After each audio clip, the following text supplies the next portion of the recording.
بیٹی کو رشتہ نہیں آتا، یہ اللہ کے عذاب میں سے ایک عذاب ہو سکتا ہے۔ یاد رکھنا، روزی کے لیے در در بھٹک رہے ہو، خدا کے عذاب میں سے ایک عذاب ہو سکتا ہے۔ سوتے ہو، نیند نہیں آتی، نیند کی گولیاں لے کر بھی سوتے ہو پھر بھی نیند نہیں آتی، اللہ کے عذاب میں سے ایک عذاب کی شکل ہو سکتی ہے۔ اولاد نافرمان ہے، ماں باپ کو گالیاں دے رہے ہیں، ماں باپ کو گھر سے نکال رہے ہیں، ماں باپ کو ذلیل کر رہے ہیں، ماں باپ کو رسوا کر رہے ہیں، یہ سب کیا ہے؟ اللہ کے عذاب میں سے ایک عذاب ہے۔ اس لیے اللہ کی نافرمانی کرو گے تو یہی ہوگا۔ بزرگوں نے فرمایا قیامت جب آئے گی ضرور آئے گی، لیکن اس کی قیامت تو اسی دن آ گئی۔ کب آ گئی اس کی قیامت؟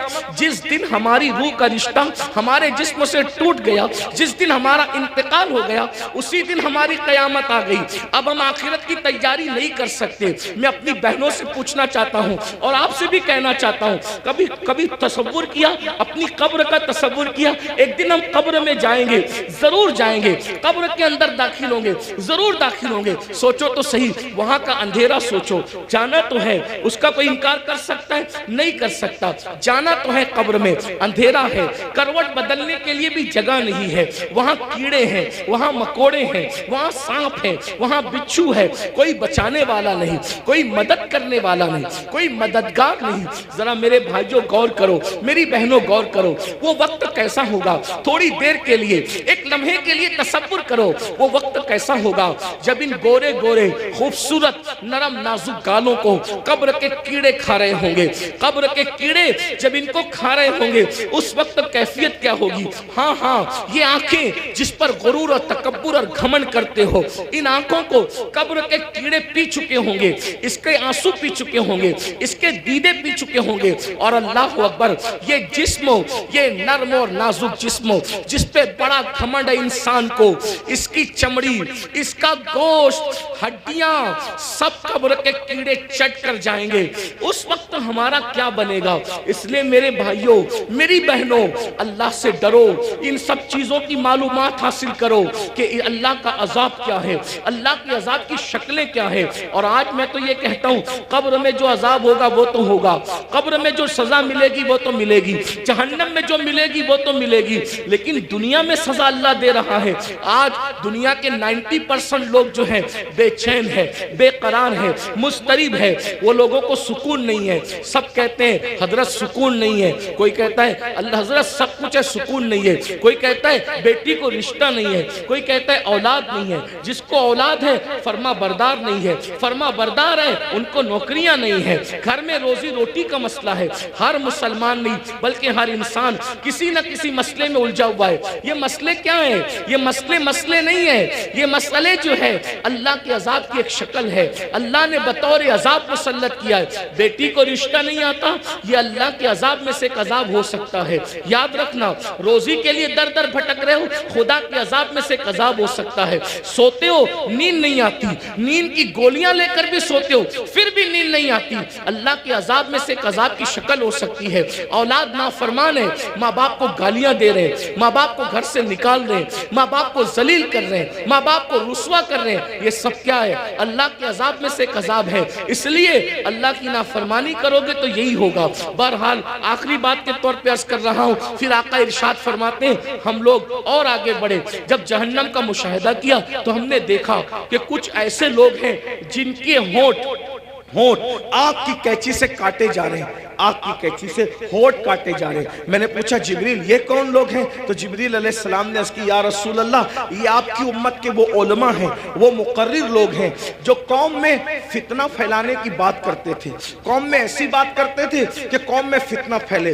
آج ان کے ہونٹ کاٹے جا رہے ہیں۔ اور ایک حدیث میں یہ بھی آیا ہے کہ یہ وہ مقرر لوگ ہیں، یہ وہ علماء لوگ ہیں جو لوگوں کو تو نیک کام کا حکم دیتے تھے مگر خود نہیں کرتے تھے۔ قرآن کہتا ہے لما تقولون ما لا تفعلون، وہ کیوں کہتے ہو جس پر خود عمل نہیں کرتے۔ اب یہاں یہ بات دھیان سے سن لے، غور سے سن لے۔ آخری بات کے طور پہ کن مقرروں کے ہونٹ کاٹے جا رہے ہیں آگ کی کینچی سے؟ جو لوگ امت میں ایسی بات کرتے تھے لڑانے کی، امت کو ڈیوائیڈ کرنے کی، امت میں فتنہ پیدا کرنے کی۔ آج دیکھ لیجئے بہت سارے مقرر ایسے دنیا میں ملیں گے آپ کو جو امت میں آتے ہیں بانٹنے کی بات کرتے ہیں، تقسیم کرنے کی بات کرتے ہیں۔ امت کے جو متفق علیہ مسائل ہیں اس سے ہٹ کر کے نئی باتیں چھیڑتے ہیں. مثال کے طور پہ 1857 سے پہلے پوری امت جو ہے وہ ہندوستان کے اندر پوری قوم جو ہے اس بات پر متفق تھی کہ اللہ نے اپنے نبی کو غیب کا علم عطا فرمایا، لیکن نئی بات لائی گئی اور قوم کو لڑایا گیا، اور یہ بات کہی گئی کہ نبی کو تو دیوار کے پیچھے کی خبر نہیں ہے. ایک نئی بات کر کے قوم کو لڑایا گیا، امت میں انتشار پیدا کیا گیا. اسی طرح 1857 سے پہلے اس ملک ہندوستان میں پوری قوم کا عقیدہ تھا کہ نبی زندہ ہے، نبی ہماری جانوں سے زیادہ قریب ہے، بلکہ قسمیں اٹھا کر مسلمان کہتا تھا تو زندہ ہے واللہ، تو زندہ ہے واللہ، میری چشم عالم سے چھپ جانے والے.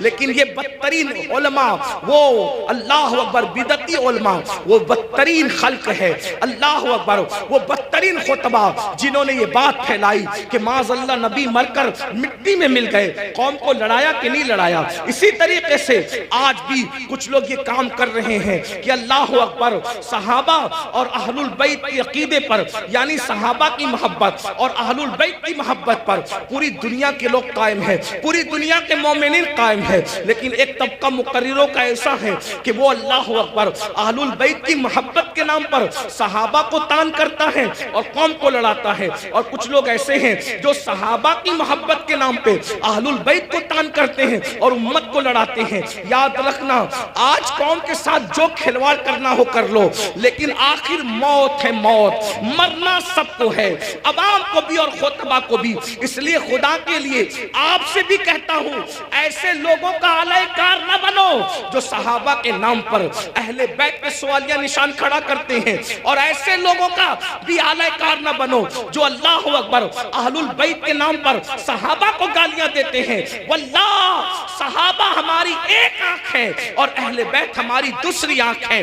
ہم دو آنکھ والے ہیں اور ہمارے ایک ہاتھ میں صحابہ کا دامن ہے اور ایک ہاتھ میں اہل البیت کا دامن ہے.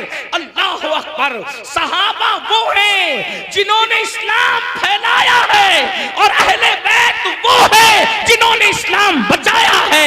ہم پھیلانے والوں کا بھی احسان مانتے ہیں اور بچانے والوں کا بھی احسان مانتے ہیں. نعرہ تکبیر، نعرہ رسالت، مسلک اعلی حضرت، نعرہ تکبیر، حضرت علامہ مولانا. جہاں ہم کربلا کی جنگ کو بھول نہیں سکتے کہ وہ اسلام بچانے کی جنگ تھی، وہی ہم بدر اور احد کو بھی بھول نہیں سکتے کہ وہ اسلام پھیلانے کی جنگ تھی. جہاں ہم کربلا کے فاقہ کشوں کو نہیں بھول سکتے، وہی ہم بدر و احد کے فاقہ کشوں کو بھی فراموش نہیں کر سکتے. کربلا والوں کو رسول اللہ نے اپنے کندھوں پہ اٹھایا ہے، تو بدر و احد اور خندق اور خیبر والوں کے لیے قرآن کہتا ہے وَالْعَادِيَاتِ دَبْحًا فَالْمُورِيَاتِ قَدْحًا. اے محبوب، جو تیرے پیچھے گھوڑے دوڑاتے ہیں اور ان کے گھوڑوں کی ٹاپوں سے جو دھول نکلتی ہے، ہم ان گھوڑوں کی ٹاپوں سے نکلنے والے دھول کی بھی قسم اٹھاتے ہیں. جن کے گھوڑوں کے پیروں سے لگنے والی دھول اتنی قیمتی ہے کہ اللہ اس کی بھی قسم قرآن میں اٹھاتا ہے. قرآن تو پڑھو نا، قرآن تو پڑھو. صحابہ کو کیا سمجھو گے؟ ارے صحابہ کا گھوڑا اتنا قیمتی ہے کہ اس کے پیر سے جو مٹی لگتی ہے اور اس سے جو دھول اڑتی ہے، اللہ اس دھول کی قسم کی بھی اور اس دھول کی بھی قسم اٹھا کر کے بتاتا ہے جس کے گھوڑوں کی ٹاپ سے لگنے والی دھول ہمارے نزدیک اتنی قیمتی ہے تو صحابہ کا گھوڑا کتنا قیمتی ہوگا.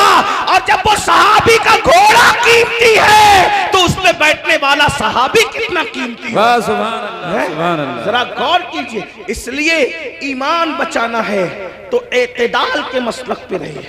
اور یہ فکر اعتدال 14ویں صدی میں جن علماء نے دی ہے، اس کے سردار کو امام اہل سنت کہتے ہیں، اور وہ اہل سنت کا امام کہتا ہے اہل سنت کا ہے بیڑا پار، اصحاب حضور نجم ہے اور ناؤ ہے، اطرت رسول اللہ کی. تو وہ خطبہ جو فتنہ پھیلاتے ہیں وہ یہ بھی کہتے ہیں بھئی مزار پہ کیوں جاتے ہو؟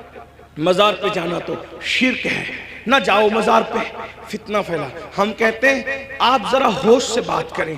کیا مزار پہ جانا شرک کیسے ہو سکتا ہے؟ رسول اللہ نے مزار پہ جانے کا حکم دیا، اور تو کیا معاذ اللہ حضور مزار پہ جانے کا جو حکم دے کر کیا شرک کا حکم دے رہے ہیں معاذ اللہ؟ کیا حضور علیہ السلام نے یہ نہیں فرمایا؟ آقا فرماتے ہیں کہ میں نے تم کو پہلے قبروں پہ جانے سے منع کیا تھا، اب تم قبروں پہ جایا کرو، کیونکہ قبروں پہ جاؤ گے تو تمہیں تمہاری آخرت یاد آئے گی۔ لوگ اس کو بھول گئے، وہ کہتے ہیں نہیں جانا چاہیے، شرک ہے۔ ایک بات آپ سے کہتا ہوں آخری میں، مزار پہ جاؤ کوئی شرک نہیں، بلکہ اللہ کے رسول نے تو 6 سال کی عمر میں جو پہلا سفر کیا تو اپنے والد کے مزار پہ بھی تشریف لے گئے۔ اور بخاری مسلم آپ اٹھا کر کے دیکھیں، سیاستہ اٹھا کے دیکھیں کہ حضور علیہ السلام شہدائے احد کے مزارات پہ خود تشریف لے جاتے تھے۔ شہدائے احد کے مزارات پر اللہ کے رسول خود تشریف لے جاتے تھے۔ سید الشہداء امیر حمزہ کے مزار پر سیدہ فاطمہ الزہرا خود تشریف لے جاتی تھی۔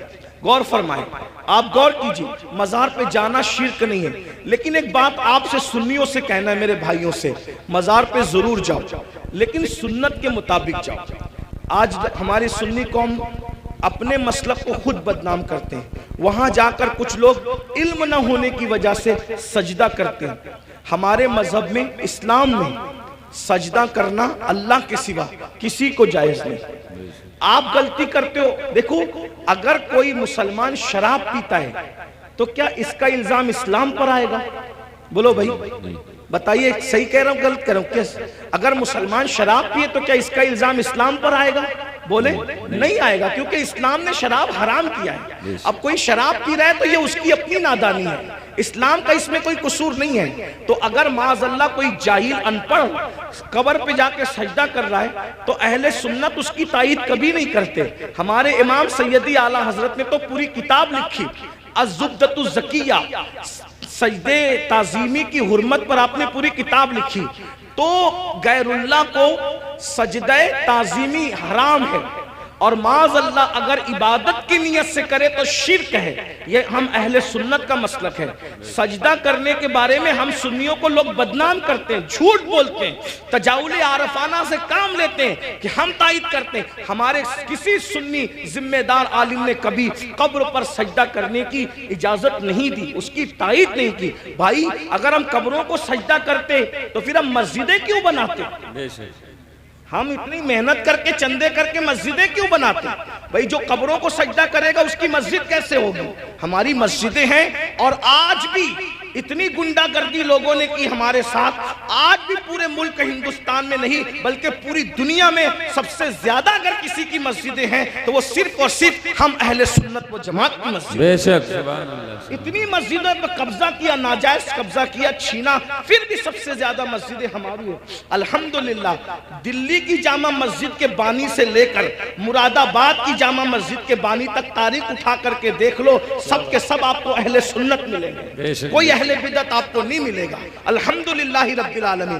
لیکن یہ بات سنیوں میں تم سے کہتا ہوں، قبروں پہ جا کے سجدہ مت کرو، اپنا اسلام بدنام ہوتا ہے، اپنا مسلک۔ اور ایک بات کہتا ہوں، جس چیز سے اللہ رسول نے روک دیا اس میں کبھی کوئی فائدہ ہی نہیں ہے۔ جب ہم اپنے نبی کو سجدہ نہیں کر سکتے تو ہم کسی ولی کو سجدہ کیسے کر سکتے ہیں؟ ہم کسی پیر کو سجدہ، آپ کو میری بات بری لگے گی تو معاف کرنا، لیکن یہ میں آپ کی آخرت کے لیے کہہ رہا ہوں۔ آپ سوچیں گے نہیں ہمیں تو فلاں نے بتایا۔ ایک بات میں آپ سے کہہ دوں، آپ کس کے مرید ہیں؟ آپ کہیں گے میں قادری سلسلے میں مرید ہوں، کوئی کہیں گے میں چشتی سلسلے میں مرید ہوں، کوئی کہے گا میں نقشبندی سلسلے میں مرید ہوں، کوئی کہے گا میں سہروردی سلسلے میں مرید ہوں، کوئی کہے گا میں مداری سلسلے میں مرید ہوں، کوئی کہے گا میں وارسی سلسلے میں مرید ہوں، کوئی کچھ۔ سب سلسلے جو حق ہے، جتنے بھی سلسلے حق ہیں، سب سلسلے ہمارے سر آنکھوں پر ہیں۔ لیکن یہ علماء کی موجودگی میں ایک بات میں آپ سے کہوں ذمہ داری کے ساتھ، یاد رکھیے کسی بھی سلسلے سے مرید ہونا اس وقت تک کام نہیں آئے گا جب تک کہ تم پہلے شریعت کے مرید نہ بنو۔ بے شک، پہلے شریعت کے مرید بنو پھر قادری ہونا کام آئے گا۔ پہلے شریعت کے مرید بنو پھر چشتی ہونا کام آئے گا۔ پہلے شریعت کے مرید بنو پھر نقشبندی ہونا کام آئے گا۔ پہلے شریعت کے مرید بنو پھر سہروردی ہونا کام آئے گا۔ اگر شریعت کے مرید نہیں بنے تو نہ غوث پاک بنا دیں گے، نہ غریب نواز بنا دیں گے، نہ شاعر نقش بند بنا دیں گے، نہ شاعر سہر ورد بنا دیں گے. لٹکتے رہ جاؤ گے، برباد ہو جاؤ گے، کیونکہ یہ سارے بزرگوں نے شریعت کے لیے ہی اتنی بڑی بڑی قربانیاں دی. اگر غوث پاک گیلان چھوڑ کر بغداد آئے تو صرف تحفظ شریعت کے لیے آئے. یہ غریب نواز اپنا وطن چھوڑ کر، بلکہ مدینہ منورہ کے مدرس تھے غریب نواز، 3 سال مسجد نبوی میں حدیث کا درس دیا.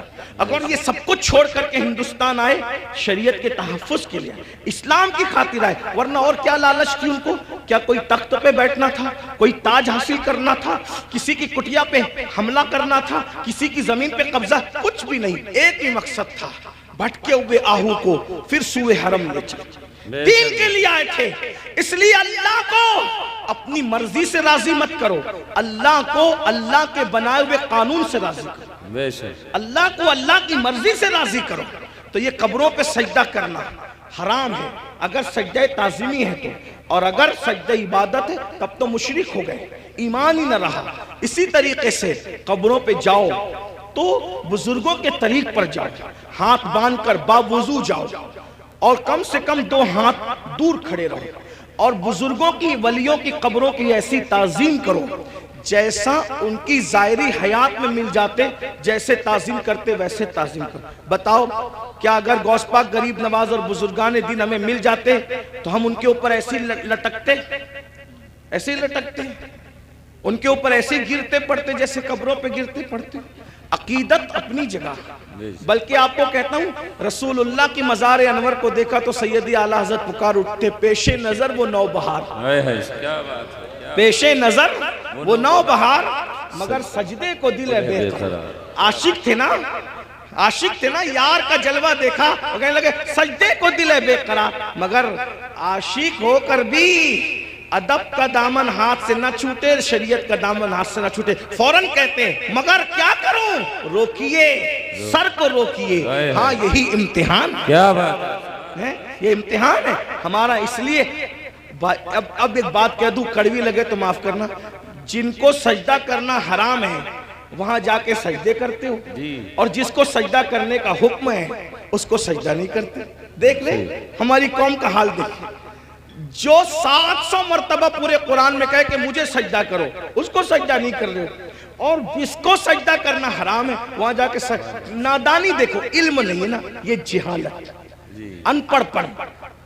یہ علم نہ ہونا ساری گندگی کی جڑ ہے. اس لیے علم حاصل کرو، اپنے بچوں کو بھی علم کے قریب لاؤ. اتنا علم اپنے بچوں کو دے دو. میں نوجوانوں سے کہتا ہوں، جتنا علم حاصل کرنا علم دین ہر مسلمان پہ فرض ہے، اتنا علم سیکھیے، اتنا علم سیکھیے، آپ پہ فرض ہے جتنا. نماز کا، روزے کا، حج کا، زکوٰۃ کا، نکاح کا، طلاق کا، یہ سب علم سیکھیے.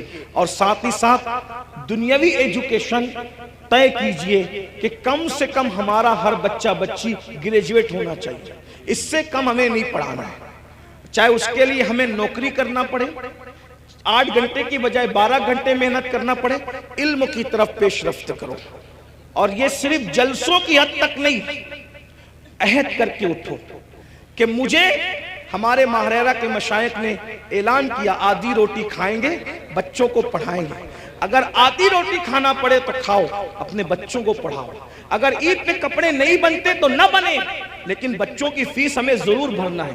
اچھے سے اچھے اسکول میں ان کا داخلہ کرانا ہے، اچھے سے اچھے اسکول میں ان کو جو ہے وہ ایڈمیشن ان کا کروانا ہے، اور ان کو اعلیٰ تعلیم دلانا ہے. اگر ہندوستان کا مسلمان صرف 1 دہائی 10 سال ایجوکیشن پہ محنت کر لے، 10 سال، ملک کے حالات بدلیں. ایک شخص کہہ رہا تھا کہ ہم اپنی قوم کے ہاتھ میں تلوار دیں گے. میں نے کہا تم جو چاہے کرو، ہم تمہیں کچھ نہیں کہتے، لیکن ہم اپنی قوم کے ہاتھ میں تلوار نہیں دیں گے.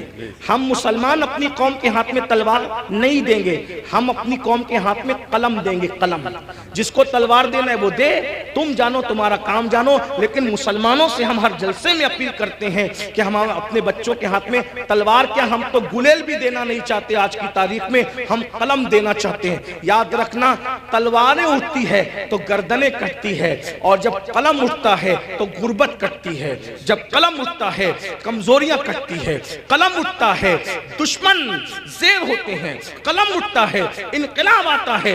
میرے نبی قلم اور کتاب لے کر کے آئے تھے، اس لیے کوئی بچہ ان پڑھ نہ رہنے پائے۔ جو کچھ ہوا، اور جو بچے 10ویں 12ویں پڑھ کے ڈراپ آؤٹ ہو گئے، ہٹ گئے، ان سے میں کہتا ہوں آج گھر بیٹھ کر کے بہت سارے کورسز کیے جا سکتے ہیں۔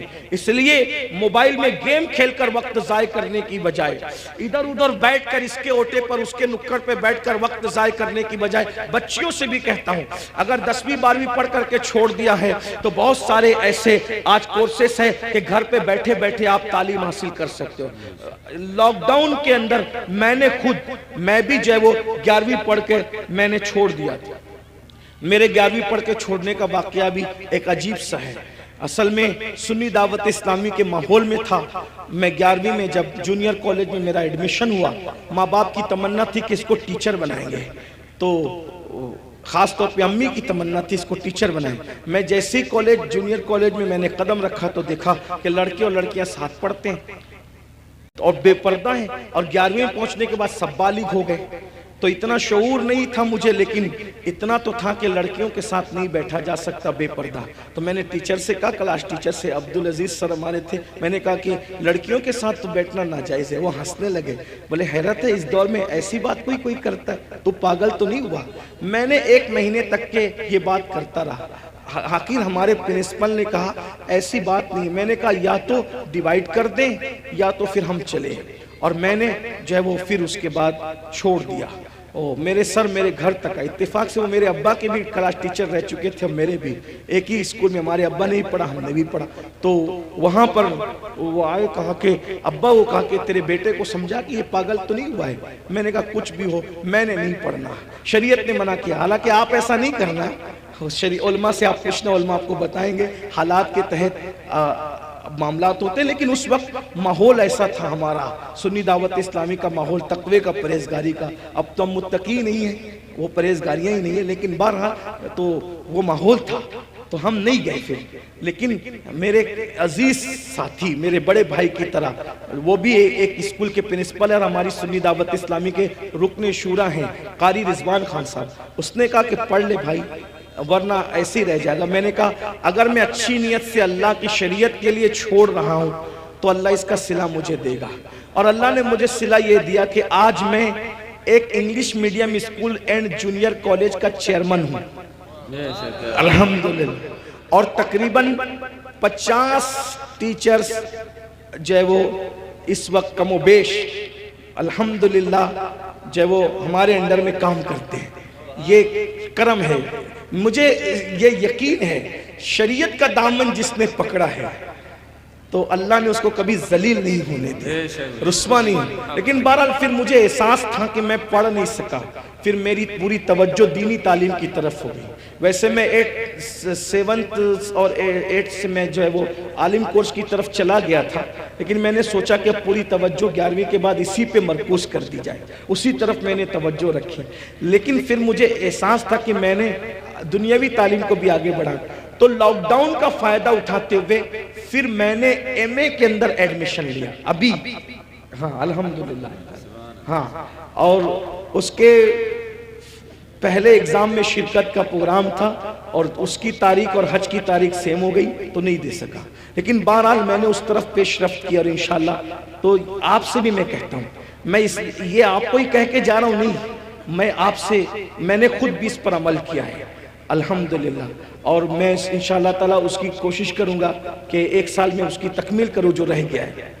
بہرحال اتنی لاک ڈاؤن میں تو فری تھے، تو جو ہونا تھا وہ جو کرنا تھا وہ کر لیا، لیکن اب دوروں کی مصروفیت نہیں، لیکن اللہ نے آپ کو وقت دیا، فرصت کا وقت دیا ہے، آپ جو پارٹ ٹائم کورسز ہے وہ کریں، بلکہ جو نوجوان دنیا نہیں پڑھے ہیں وہ گھر بیٹھے کورسز کا فائدہ اٹھا کے دنیا پڑھ لیں، اور جو جوان دنیا پڑھ چکے ہیں، ڈاکٹر ہے، انجینئر ہے، ٹیچر ہے، ان کو چاہیے کہ عالم کورسز بھی اب جو ہے یعنی کہ آن لائن پڑھائے جا رہے ہیں، تو آپ 2 گھنٹہ نکال کر کے علماء سے، ہمارے مفتی حارث صاحب جامعی اور بھی سب، میں سب کے نام نہیں جانتا، ان سے رابطہ قائم کر کے معلوم کریں کہ اچھا تعلیمی نظام آن لائن کہاں ہے، تو آپ بھی کریں۔ الحمدللہ ہمارے بہت سارے سنی دعوت اسلامی کے ایسے مبلغین جو ڈاکٹر ہیں، ٹیچر ہیں، اور انہوں نے فارمیسی کیا ہے، آن لائن انہوں نے کورسز کیے، اور وہ بہت سارے لوگ آن لائن کورسز کر کے عالم بن گئے۔ تو میری گزارش ہے، کام کرنے سے ہوتا ہے، علم پڑھنے سے آتا ہے۔ تھوڑی محنت کیجئے، جتنا ٹائم موبائل میں لگاتے ہو، جتنا ٹائم لکڑوں پہ لگاتے ہو، جتنا ٹائم ہوٹلوں پہ لگاتے ہو، جتنا ٹائم ادھر ادھر بیٹھ کے لگاتے ہو، اس کو تعلیم میں خرچ کیجئے۔ دنیاوی تعلیم بھی اور دینی تعلیم بھی، دونوں تعلیم حاصل کیجئے۔ اللہ تعالیٰ کی بارگاہ میں دعا ہے، اللہ ہم سب کو عمل کی توفیق عطا فرمائے۔ گفتگو کے درمیان اگر کوئی غلطی ہو گئی ہو تو اللہ تعالیٰ اپنے حبیب صلی اللہ علیہ وآلہ وسلم کے صدقہ و طفیل معاف فرمائے۔ استغفر اللہ ربی من کل ذنب واتوب الیہ۔ یہ مدرسہ جو سلطانیہ قادریہ جو ہے، اس کے ایک استاد ہے مفتی شعیب صاحب کے والد، ایک حادثے میں وہ شہید ہو گئے۔ اللہ پاک کی بارگاہ میں دعا کی جاتی ہے کہ اللہ تعالیٰ ان کی بے حساب مغفرت فرمائے، تمام اہل ایمان کی مغفرت فرمائے، اللہ سب کے درجات کو بلند فرمائے۔ السلام علیکم ورحمۃ اللہ وبرکاتہ۔